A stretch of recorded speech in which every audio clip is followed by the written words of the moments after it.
నమ్మకంగా దేవుని విషయంలో మనల్ని నడిపిస్తున్నటువంటి రవి గారికి హృదయపూర్వకంగా వందనములు తెలియజేస్తూ ఈ ఉదయకాల సమయంలో పాల్గొన్న మీ అందరికీ కూడా యేసుక్రీస్తు నామమున ప్రత్యేక వందనాలు తెలియజేస్తున్నాను.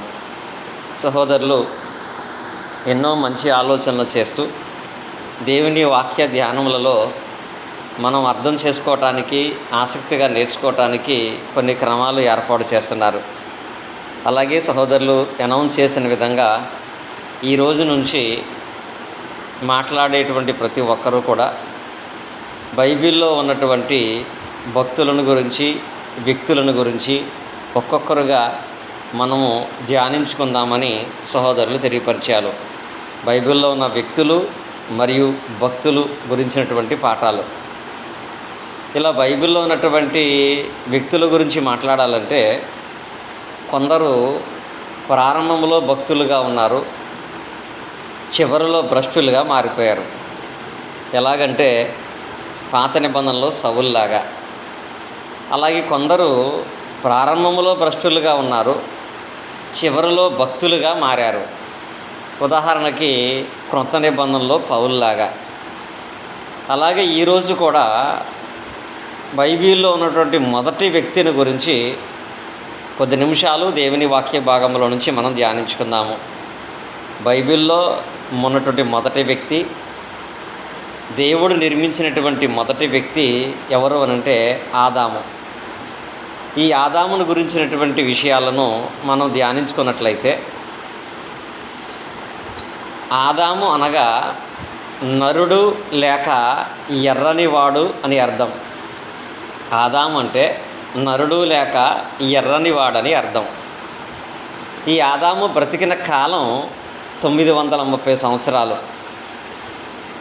ఆదాము బ్రతికిన కాలం 930 సంవత్సరాలు. ఈయన బ్రతికిన 930 సంవత్సరాల జీవిత కాలాన్ని 2 భాగాలుగా మనం చూడవచ్చు. ఈయన బ్రతికినటువంటి 930 సంవత్సరాలని 2 భాగాలుగా మనం చూడవచ్చు. మొదటి భాగం లేక మొదటి స్థితి 1-2 అధ్యాయాల్లో కనపడుతుంది. రెండవ భాగం లేక కడపటి స్థితి 3-4 అధ్యాయాలలో మనకు కనపడుతుంది. ఇందులో మనం మొదటి స్థితిని పరిశీలన చేసినట్లయితే, అనగా ఆది కాండము 1వ అధ్యాయము 2వ అధ్యాయాలను మనం పరిశీలన చేసినట్లయితే, ఆదాము యొక్క మొదటి స్థితి దేవునితో సత్సంబంధాన్ని కలిగి ఉన్నాడు. దేవునితో సత్సంబంధాన్ని కలిగిన వ్యక్తిగా మనం చూస్తాము. ఎప్పుడైతే దేవునితో మంచి సంబంధాన్ని, సత్సంబంధాన్ని కలిగిన వాడుగా ఉన్నాడో, దేవుడు అతన్ని ప్రేమించినటువంటి కొన్ని ప్రత్యేకతలను మనం చూస్తాం. ఒకటి, ఆది కాండములో 2వ అధ్యాయము 19-20 వచనాలను మనం చూసినట్లయితే, ఇక్కడ దేవుడు భూమి మీద ఉన్నటువంటి సమస్త జీవరాశులను, అనగా జంతువులను, పశువులను, మృగములను నిర్మించి వాటికి పేరు పెట్టడానికి ఆదాము దగ్గరకు తీసుకువచ్చి, వాటికి పేరు పెట్టే విషయంలో ఆదాముకే దేవుడు అవకాశం ఇచ్చినట్లుగా మనం చూస్తాం. నిజంగా ఇది ఎంత ప్రత్యేకమైందో చూసినట్లయితే, నిర్మించింది దేవుడు, పేరు పెట్టడానికి మాత్రం ఆదాము దగ్గరికి వాటన్నిటిని నడిపించాడు. ఆ వాక్య భాగంలో ఆదాము వాటికి ఏ పేరు పెట్టినో అవి వాటికి స్థిరపరచబడ్డాయి. జంతువులు కానీ, పశువులు కానీ, మృగములు కానీ ఆయన ఏ పేరు పెట్టాడో ఆ పేరే వాటికి స్థిరపరచబడినట్లుగా ఆ వాక్య భాగంలో మనం చూస్తాం. నిజంగా ఇది ఎంత ప్రత్యేకమైంది. ఈ రోజుల్లో ఎవరైనా ఒక కుటుంబంలో పుట్టినటువంటి బాబును కానీ, పాపను కానీ మన దగ్గరికి తీసుకొచ్చి, మాకు బాబు పుట్టాడు, మాకు పాప పుట్టింది, మా పాపకి మీరు పేరు పెట్టాలి అంటే నిజంగా అది ఎంత హ్యాపీగా ఫీల్ అవుతారు సేవకులు. అసలు నిజంగా వాళ్ళు మా పాపకి పేరు పెట్టమనగానే వాళ్ళకంటే ఎక్కువగా ఏ పేరు పెడితే బాగుంటుందని ఆలోచించి, పరిశీలించి, నేను పెట్టే పేరు వాళ్ళందరికీ నచ్చాలి, ఆ పేరు కూడా ప్రత్యేకతను కలిగి ఉండాలని ఒక బిడ్డకు పేరు పెట్టమంటేనే మనకు అంత సంతోషం. ఉదాహరణకి మా సోదరులు విజయ్ గారు ఉన్నారు. వాళ్ళకి పాప పుట్టింది. ఆయన దైవజనుడుగా వాళ్ళ నాన్నగారి దగ్గరికి వెళ్ళి, నాన్న మీరే పాపకు పేరు పెట్టాలి అంటే ఆయనకి ఎంత సంతోషం ఉంటుంది ఒకళ్ళకి పేరు పెట్టమంటే. కానీ నిజంగా ఈ రోజుల్లో ఇలాంటి సంతోషం అనేది ఎక్కడా కనపడట్లా. పిల్లల్ని తీసుకొస్తున్నారు, పరిస్థితి ఎలా ఉంటుందంటే, ఇదిగో మా పాప గురించి ఈ పేరు అనుకుంటున్నాం, ఈ పేరు అనౌన్స్ చేయండి అంతే, ఇంతకంటే ఎక్కువ మీరు ఏం చేయొద్దు, పేరు మేము పెట్టేసుకున్నాం ఆల్రెడీ, లేకపోతే ఇగో ఈ 2 పేర్లు ఇంకా కొంచెం ప్రేమ ఉంటే ఇదిగో ఈ 3 పేర్లు అనుకుంటున్నామని ఈ 3 పేర్లు ఏదో ఒక పేరు పెట్టండి అంటారండి. కానీ ఇక్కడ దేవుడే, సమస్తము ఎరిగినటువంటి దేవుడే సమస్తమైనటువంటి ఆ జీవరాశులను ఆదాము దగ్గరకు తీసుకొచ్చి నీవు వీటికి పేరు పెట్టు, ఆయనే ఇక్కడ తీసుకొచ్చాడు, ఆదాముని పేరు పెట్టమన్నాడంటే నిజంగా ఆదాము విషయంలో దేవుడు ఎంత ప్రత్యేకమైన ప్రేమను కలిగి ఉన్నాడు. అలా ప్రేమించినటువంటి వాడుగా 19వ వచనములోనేమో భూమి మీద ఉన్నటువంటి పశువులకు, జంతువులకు, మృగాలకు పేర్లు పెట్టాడు. 20వ వచనంలోనేమో ఆకాశ పక్షులకు, సమస్తమైన జీవరాశులకు కూడా ఆదాము పేరు పెట్టినట్లుగా అక్కడ ఉన్నటువంటి వాక్య భాగంలో మనం చూస్తాము. ఇది దేవునితో సత్సంబంధాన్ని కలిగి ఉన్నప్పుడు దేవుడు అతనికి ఇచ్చినటువంటి అధికారం.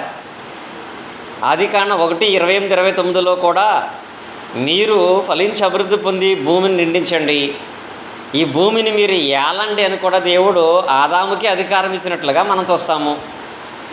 ఇంకా తర్వాత రెండవది, ఆదాము విషయంలో దేవుడు ప్రేమించినప్పుడు కలిగినటువంటి గొప్ప ధన్యత ఏమిటి అంటే, ఆదికాండం మనం చూసినట్లయితే 2వ అధ్యాయములో, ఆదికాండము 2వ అధ్యాయము 9వ వచనంలో ఒక ప్రాముఖ్యమైనటువంటి విషయాన్ని, అనగా ఆహార విషయంలో ఆదామును దేవుడు ప్రేమించి ఇచ్చినటువంటి ఒక ప్రాముఖ్యమైన క్రమాన్ని మనం చూస్తాము. ఆదికాండం 2వ అధ్యాయము 9వ వచనములో, మరియు దేవుడైన యెహోవా చూపునకు రమ్యమైనదియు ఆహారమునకు మంచిదియునయున్న ప్రతి వృక్షమును ఆ తోట మధ్యను,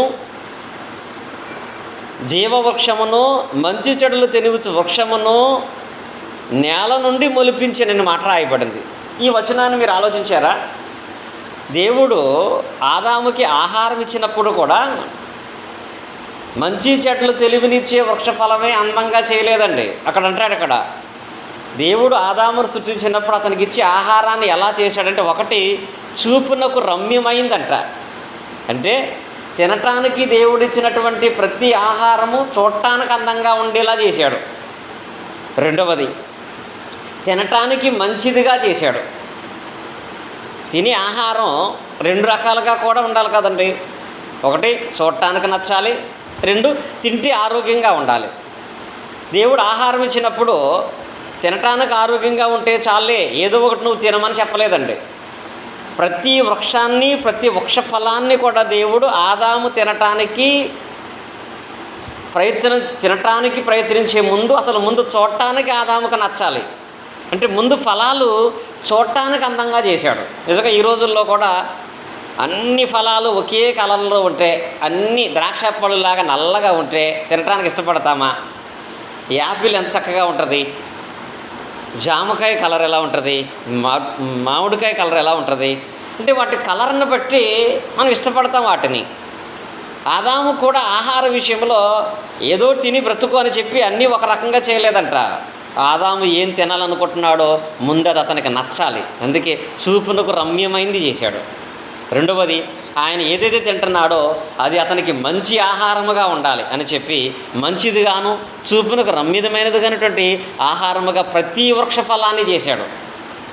దాంతోపాటు నెక్స్ట్ ఉంటుంది పదం, జీవవృక్ష ఫలాన్ని, ఆ తర్వాత మంచెడ్డు తెలియని వృక్ష ఫలాన్ని కూడా దేవుడు అక్కడ ఏదైనా తోటలో ఏర్పాటు చేసినట్లుగా మనం చూస్తాం. ఇది రెండవది. మొదటిది, ఆదాము దేవుడు సత్సంబంధాన్ని కలిగి ఉన్నప్పుడు దేవుడు అతనికి అధికారం ఇచ్చాడు. రెండవది, మంచి ఆహారాన్ని సిద్ధం చేశాడు. మూడవది, అతనికి ఆనందము కలగ చేయటానికి ఇంకో క్రమాన్ని దేవుడు చేశాడు. అదే మనందరికీ తెలిసిన విషయము. ఆదికాండము 2వ అధ్యాయము 18వ వచనములో దేవుడైనటువంటి యెహోవా నరుడు ఒంటరిగా ఉండటం మంచిది కాదు అని చెప్పి వానికి సాటి అయిన సహాయము కొరకు ఒక స్త్రీని చేద్దామనుకుని దేవుడు ఆదామునకు ఆనందమును కలుగు చేయటం కొరకును సహాయము చేయటం కొరకును అవ్వను తయారు చేసినట్లుగా మనం చూస్తాము. ఈ అవ్వను తయారు చేసిన విధానంలో కూడా ఆదామును గాఢ నిద్ర కలుగు చేసి ప్రక్కటెముకను తీసి మాంసమును తీసి ఆ ప్రక్కటెముకను మాంసమును ఒక స్త్రీనిగా తయారు చేసి ఆ స్త్రీని కూడా మనం చూసినట్లయితే 22వ వచనంలో స్త్రీను తయారు చేసిన తర్వాత ఆ స్త్రీని కూడా ఆదాము దగ్గరికి తీసుకొచ్చాడు. మళ్ళీ ఆ స్త్రీని కూడా ఆదాము దగ్గరికి తీసుకొచ్చాడు. ఆదాము కూడా ఎంత జ్ఞానంగా అక్కడ మాట్లాడతాడు అంటే, చాలామందికి మంచి చెడ్డలు తెలియజేసే వృక్షఫలం తినకపోతే అసలు మనిషికి జ్ఞానమే ఉండేది కాదు, ఏదో ఒక మురుకుల్లా ఉండిపోయాడు అనుకుంటారు. కానీ దేవుడు మానవుణ్ణి అసమర్థుడుగానో తెలివి లేనివాడుగానో ప్రారంభంలో సృష్టించలేదండి. అన్ని జీవరాశులకు పేర్లు పెట్టాడంటే అతనికి దేవుడు జ్ఞానం ఇవ్వలేదా? తర్వాత అతను గాఢ నిద్రలో ఉండగా అవ్వను చేస్తే ఆ తర్వాత దేవుడు అదే అవ్వను ఆయన దగ్గరికి తీసుకుని వస్తే ఆ అవ్వను చూడగానే ఆదాము మాట్లాడిన మాట మనం చూస్తామండి. ఆ అవ్వను చూడగానే 23లో ఆయన మాట్లాడిన మాట, నా ఎముకలలో నా ఎముక, నా మాంసములో మాంసము నరు నుండి తీయబడినది కనుక నారి అనబడును. ఈ మాట ఎవరన్నారో తెలుసా? ఆదాము అన్నాడండి. నారి అనే మాటకు అర్థం ఏంటంటే ఆడ లేక స్త్రీ అని అర్థం అండి. నారి అంటే ఆడ లేక స్త్రీ అని అర్థము. అంటే దేవుడు చేసిన మరొక ఆకారానికి స్త్రీ అనే పేరు పెట్టుకున్నది కూడా ఎవరంటే ఆదామే. నేను పురుషుడిగా ఉన్నాను, ఈమె స్త్రీగా ఉందని చెప్పి నారి అనేటువంటి పేరుని పెట్టినట్లుగా వాక్య భాగంలో మనం చూస్తున్నాం. ఇంకా స్పెషల్ ఉంటుందో తెలుసా? ఆదికాండంలో 3వ అధ్యాయం మనం చూసినట్లయితే 20వ వచనంలో ఇక్కడ తాను కలిగి ఉన్నటువంటి భార్యకి ఆయనే పేరు పెట్టుకున్నాడండి. అసలు ఇప్పటి వరకు ఎవరో కూడా లేనటువంటి గొప్ప ధన్యత ఈయనకి, తన భార్యకి ఆయనే పేరు పెట్టుకోవటం. ఆదికాండము 3వ అధ్యాయము 20వ వచనంలో మనం చూస్తాం. ఆదాము తన భార్య అయిన తన భార్యకు అవ్వ అను పేరు పెట్టెను. ఏలయనగా ఆమె జీవము గల ప్రతి దానికి తల్లి. అంటే తన భార్యకి తానే పేరు పెట్టుకున్నాడండి. నిజంగా ఇది చాలా గొప్ప అదృష్టం చెప్పాలంటే. ఇప్పుడు మన భార్యకి మనం సపరేట్గా పేరు పెట్టుకోవడానికి లేదు. వాళ్ళ పెట్టుకున్న పేరు కాక వేరే పేరు పెట్టి పిలిచినా వాళ్ళు ఊరుకోరు. నాకు పేరు లేదా అంటారు. ఇంకా ఆదాము విషయంలో స్పెషల్ అండి. ఆయన భార్యకి ఆయనే పేరు పెట్టుకుని, పైగా ఈ పేరు కూడా ఎప్పుడు పెట్టాడో తెలుసా? వాళ్ళు పాపము చేసిన తర్వాత కూడా, పాపం చేసిన తర్వాత భార్యకి పెట్టిన పేరు చాలా మంచి పేరండి. అవ్వ అనే పదానికి అర్థం ఏంటంటే జీవమునిచ్చినది. ఇక్కడ కూడా తెలియపరిచాడు కదా, అనేకులకు జన్మనిచ్చేది అనేటువంటి అర్థం ఇచ్చేటువంటి అవ్వ అనేటువంటి పేరును ఆయన తన భార్యకు పెట్టాడు. బైబిల్ గ్రంథం మొత్తంలో కూడా తన భార్యకు తానే పేరు పెట్టుకున్న వాళ్ళు ఇద్దరున్నారు. తన భార్యకు తానే పేరు పెట్టుకున్న వాళ్ళు, మొదటి ఆదామైనటువంటి ఏదైనా తోటలో ఉన్న వ్యక్తి, రెండవ ఆదామైనటువంటి క్రీస్తు తన సంఘమునకు పెట్టినటువంటి పేరు. ఆయన కూడా ఆ సంఘము తనదిగాను, ఆ సంఘానికి తన పేరే ఉండాలని ఆయన తెలియపరిచాడు. ఈ విధంగా దేవుడు ఆదామునకు 1 అధికారము, 2 ఆహారము, 3 ఆనందాన్ని ఇస్తూ 4వ విషయానికి వచ్చేటప్పటికి పనిని కూడా ఇచ్చాడు. ఈ ఆదాము పని కూడా అతనికి ఒక ధన్యతే. ఏదైనా తోటలో ఆదాము నిరంతరము చేయవలసిన పని ఏంటి? 2వ అధ్యాయంలో మనం చూస్తాము కదా, ఆయన ఏదైనా తోటను కాచుటకును సేద్యపరచుటకును నియమించాను. కనుక తోట అంతా తనదే. కనుక దాన్ని కాసే విషయంలోనూ సేద్యపరిచే విషయంలోనూ ఈ పనిని జరిగించుకుంటూ జీవించమని దేవుడు ఆదాముకు అవకాశం ఇచ్చాడు. ఇది ఆదాము యొక్క మొదటి స్థితి. దేవునితో సత్సంబంధాన్ని కలిగి ఉన్నప్పుడు దేవుడు ప్రేమ ఏంటో ఆదాము చూశాడండి. కానీ ఆ తర్వాత ఆదాము యొక్క 2వ స్థితిలోకి మనం వెళితే, ఇది దేవునితో దుష్ట సంబంధాన్ని కలిగి ఉన్నటువంటి స్థితి. ఇది దేవునితో దుష్ట సంబంధాన్ని కలిగి ఉంటామంటే దేవునితో చెడు సంబంధమైనటువంటి విధానంలో బ్రతికే స్థితి. మొదట దేవుని ప్రేమ ఏంటో, దేవుడి ప్రేమ ఎలా ఉంటుందో చూశాడు ఆదాము. కానీ ఇప్పుడు దేవుని కోపం ఎలా ఉంటుందో చూశాడు ఆదాము. దేవుని కోపాన్ని చూడటానికి, దేవుని వల్ల శపించబడటానికి కారణం ఏంటంటే, ఒకటి ఆదికాండంలోనే 3వ అధ్యాయంలో 17వ వచనంలో దేవుడు చెబుతాడు, ఆయన ఆదాముతో, నీవు నీ భార్య మాట విని తినవద్దని నీకు ఆజ్ఞాపించిన వృక్ష ఫలములు తింటివి గనుక. అంటే దేవుని కోపాన్ని చూడటానికి గల కారణాల్లో ఒకటి ఆదాము తన భార్య మాట వినటం.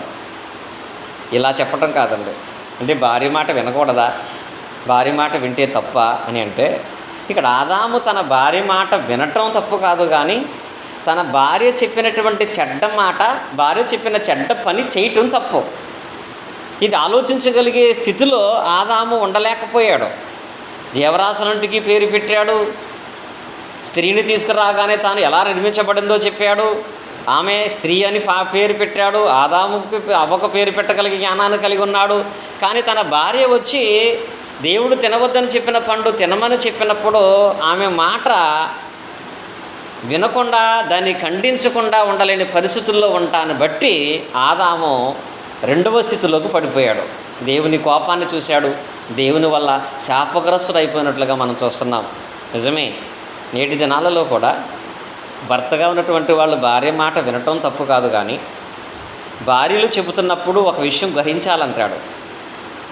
భార్యలు చెబుతున్నప్పుడు ప్రతి భర్త ఏం గ్రహించాలంటే చెప్తాడు కదా వాక్య భాగాల్లో, స్త్రీ మిక్కిలి బలహీనమైన ఘటమని ఎంచి అంటాడు అక్కడ. అంటే వాళ్ళు కొంచెం బలహీనమైనటువంటి స్వభావం కలిగిన వారు కనుక దేన్నైనా ముందు కళ్ళతో ఇష్టపడి తర్వాత వాళ్ళు దాన్ని తీసుకోవటానికి ఇష్టపడతారు కనుక ఆకర్షణ అధికంగా ఉండేటువంటి స్త్రీల గురించి ఏమంటాడంటే, వాళ్ళ మాట వినొద్దని చెప్పడు, కానీ వాళ్ళు కొంచెం బలహీనమైన ఘటమని ఎంచి వాళ్ళ విషయంలో కూడా మీరే జాగ్రత్తగా ఉండండి అనే విషయాన్ని పేతురు పత్రికలో కూడా మనం తెలియపరుస్తాడు కదా. కానీ ఈ విషయంలో మాత్రమే ఆదాము ఫెయిల్ అయ్యాడు.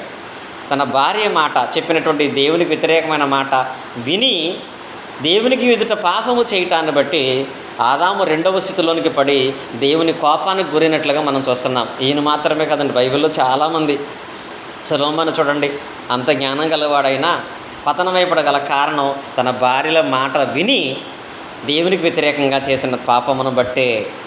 ఇది ఒక కారణం అయితే, 2వ కారణం ఏంటంటే పూర్తిగా మనం అవ్వ మీదే పాపాన్ని మోపటం కాదు. ఆదాము 2వ స్థితిలోకి పడిపోవగల కారణాలు, ఒకటి భార్య మాట వినటం, 2వది ఈ విషయాన్ని యోబు గ్రంథములో దేవుడు ప్రస్తావిస్తాడు.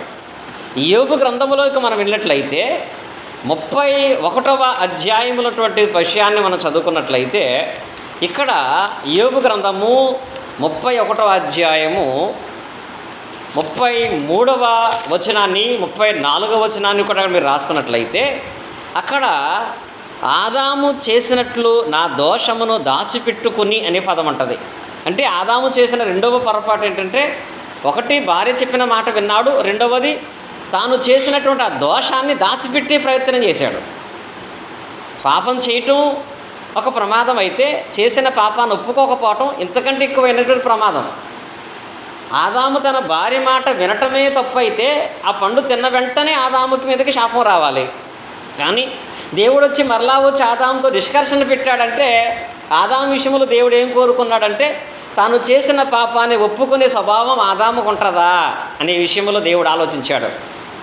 ఆనాడు ఆదాము విషయంలో కానీ ఈనాడు మన విషయంలో కానీ పాపము చేసిన వెంటనే శిక్ష రావట్లేదు. కారణం, దేవుడు కృపను అనుగ్రహింపచేస్తున్నాడు.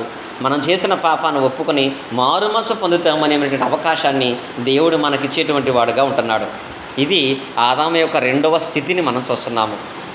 ఈ రెండింటి వల్ల మనం నేర్చుకోవాల్సిన పాఠం ఏంటి? రోమపత్రిక 5వ అధ్యాయం 14వ వచనం చూసినట్లయితే అక్కడ చెబుతాడు, ఆదాము చేసినటువంటి దోషాన్ని బట్టి అందరి మీదకి, తర్వాత ఎవరూ పాపం చేయకపోయినా అందరి మీదకి మరణం వచ్చేసింది. అక్కడ వాక్యం ఉంటుంది, ఇది కొంతమందికి అర్థం కాదు. ఆదాము చేసిన దోషాన్ని బట్టి తర్వాత వారు పాపం చేయకపోయినా అందరికీ మరణం వచ్చింది అంటాడు, కానీ అక్కడ అందరికీ పాపం రాలేదు. ఆదాము వల్ల మనుషులందరికీ పాపం వచ్చింది. ఆదాము వల్ల మనుషులందరికీ వచ్చిన పాపం నుండి విడిపించడానికి క్రీస్తు ద్వారా దేవుడు జీవమును కలుగు చేశాడు. సమయం అయిపోయింది కనుక కొరింథీ రాసిన మొదటి పత్రిక 15వ అధ్యాయము 21, 22 వచనాలు మనం చూసినట్లయితే అక్కడ ఆదాముల గురించి క్రీస్తుని గురించి మాట్లాడతాడు. మొదటి ఆదాము లోకంలోనికి మరణాన్ని తీసుకుని వచ్చాడు. మొదటి ఆదాము పాపం చేశాడు.